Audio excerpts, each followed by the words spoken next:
Hey, how y'all doing? It is it's getting late here on Sunday evening. Got a few more things to do. Got to put some dishes away in the kitchen, clean up my area a little bit, and head on into bed. But it seems like we're having a theme, and this is sort of a cross-platform theme, dealing with what people are calling millennials, and I think that this is really important. Um, I just saw a Facebook post, a Facebook meme about Alexandria Ocasio Cortez, and it sort of mentioned a bunch of the things that she's 28 years old and she's never done. Like she's never managed people. She's never been on a local board. She doesn't have children, and I mean, she's never run anything. She was a bartender, and that's cool. But she's never run anything. And now she has all these great ideas that we ought to just do about the economy. When I see that, I go, the boomer in me says, "Child, shut up, sit down some damn where." Right? That's the boomer. That's the boomer in you. Just wants you to sit down somewhere. Um, but we have to understand that this is Alexandria Ocasio Cortez is the product of what boomers like you have built. You have built young people who are in that age range to believe that they are our future. We sang a song and get emotional about it, and you played it all, and we played it all the time. Anytime we had something that had to do with them and children, I believe children are our future, right? I believe that children are a pain in the ass.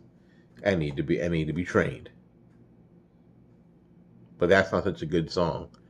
I believe that children are a pain in the ass, and if you better train them if you can. Not the same, right? So we sang songs to them. We we celebrate youth over everything. We made them believe that their butt's a cream puff and everybody wants to bite it. And eventually, you know what happened? They believed us. So today we're going to do a video.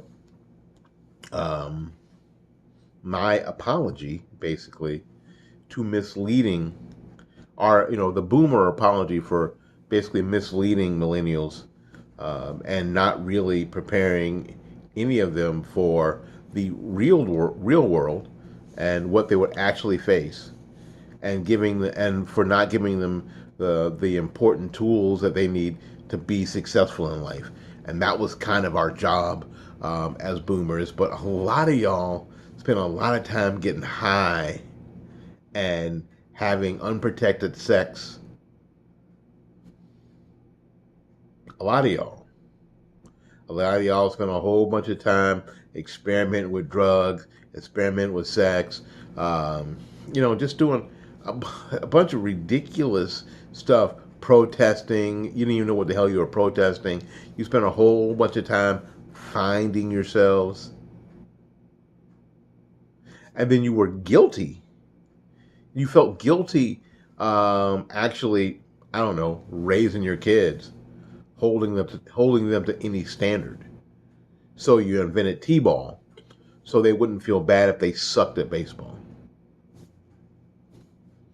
So you allowed them to play soccer instead of American football because the last thing you wanted to do was have them get hurt.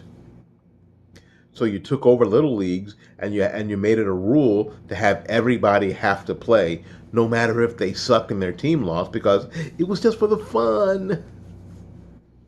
So we set up this bubble wrap, this whole bubble wrap existence for these folks, and now we're finding out that that was a mistake. I'm the guy who likes to pop the bubble wrap. Do you like to pop the bubble wrap? Uh, It is strangely satisfying, is it not? So now we have the queen of the millennials, someone like Alexandria Ocasio-Cortez, who is sure that anybody who disagrees with what she thinks or her plans is just a hater. Like being a hater is a bad thing. What she doesn't understand is that I don't care what she thinks. I don't care. But but she is, interestingly enough, a great example of a lot, not all, because nothing is all really, but a great example of the millennials that we've raised, who are way over way overeducated, have underachieved massively, have way too much confidence for the level of skill they have. Way too much confidence. We have been building their self-esteem well past their ability. They got way more self-esteem than they've got ability. Right? And this is what you get. This is what you get. Over this week, we're going to start this week. We're going to explore different areas of the intergenerational aspect of what we have now. We basically have this intergenerational soup of matures, people born before 1946, and then boomers, people born after 1946, and then you have millennials, people born after 1997, I guess, combined with Gen Xers and Gen Zs, all in this primordial intergenerational societal soup, and the relationships we have back and forth. And if we choose to point fingers, who should we be pointing fingers at? Anyway, looking forward to talking to you about this in this series.